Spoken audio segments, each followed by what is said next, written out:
So this is a brother coming up with this spirit, and so it just never left. Yeah. So that's why Chicago is attacked and positioned.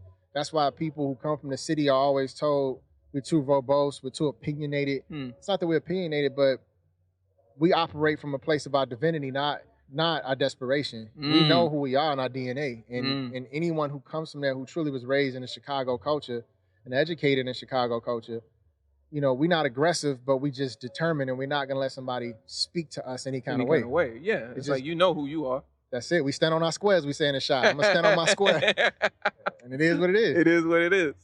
And I know, like, you know, kind of speaking a little bit towards that experience and growing up, you describe it as having humbling experience throughout your life. Yeah. And like to the point where like at some point you felt like Lucius Fox from Batman. Yeah. Like expand on that. Like what what was like some of those things? Yeah, man. So I've seen a lot of stuff that children shouldn't see. I have great parents. They've been together since they were 13 and 14. Wow.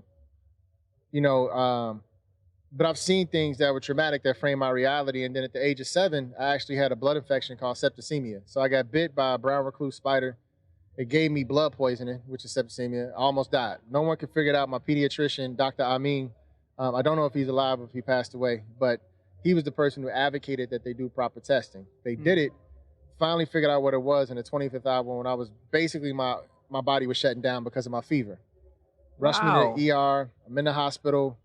And thankfully, you know, through just whatever experimental treatment they were doing around this immunity booster, which was, I think, a combination of steroids and certain, you know, antiviral, you know, medicine, whatever they were giving me, I couldn't actually move. So I was quite lethargic. I was cognitively fatigued. And so all I could do is lay and imagine. And I would watch old Adam West Batman with my dad on Saturdays, and we would watch Kung Fu theater, you know, 80s and 90s, like Kung Fu movies came on all the time on the weekends.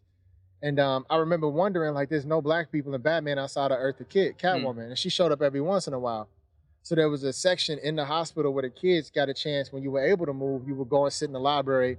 You would play with, you know, like Lincoln Logs. You know, shout out to Frank Lloyd Wright's son from Chicago. He created those. Or you would read, like, you know, scholastic books. You would do highlights. But then they had a section of comic books. Okay. And one of the comic books I had saw was Batman. Yeah. And I'm like, this is dope. I open it up. In the narrative was Lucius Fox, a black guy. A black guy. And he was the CEO of Wayne Enterprises. And that was the first time I saw a black man, saw the word CEO next to this. And then I realized further that he was the one making the gadgets for Batman. So I'm like, oh, he's an engineer. And he doing this? So I laid in that hospital bed rereading this narrative over and over again. And I just told myself, well, if I get out of here, I want to be like Lucius Fox.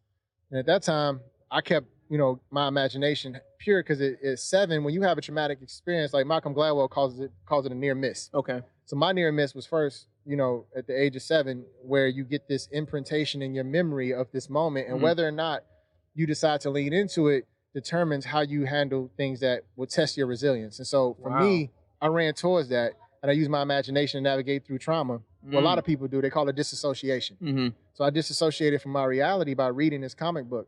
And I thought to myself, I'm going to grow up and be Lucius Fox, and I'm going to design gadgets for Michael Jordan, because Michael Jordan's Batman. Wait a minute. Yo, that just blew my mind. Wow. That was the story, because at the time, as far as what we're seeing in culture as kids, Michael Jordan is the biggest black figure ever. 87, 88.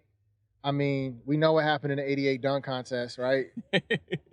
He was, you know, in Chicago, in the streets, playing basketball against people in pickup games. That's what led to the beloved of the game clause. My dad played basketball for money. He played pickup. So we would hear the legend of Michael playing on the west side, playing on the south side, playing at the beach. Wow. And he was Bruce Wayne. You know, he pulled up in a Ferrari trench coat, but then he's balling in the hood. Oh, yeah. It's like, it's Batman. This duality to, you know, opulence and oppression. That's what he represented. You know, here's this figure that looked like me, bald, suave, debonair, like, that's Bruce Wayne. And I just obsessed over, I can't be like him, but what if I made his gadget? And that kept me going. That kept you going. I mean, it's just fascinating to even, like, kind of have that, like, that thing to attach to at that age when, you know, you don't have a lot of these boundaries that, you know, that start to come at us as we become adults, and some of those mental trappings. Like, you're as free as you're ever going to be as a kid. And to know that truth and lean into that truth. Yeah. It's no wonder why, you know, you've been on the path that you've been on. Oh, came out the womb running. Sprint. Usain Bolt out the womb, bro. Like, that's been my whole journey, man.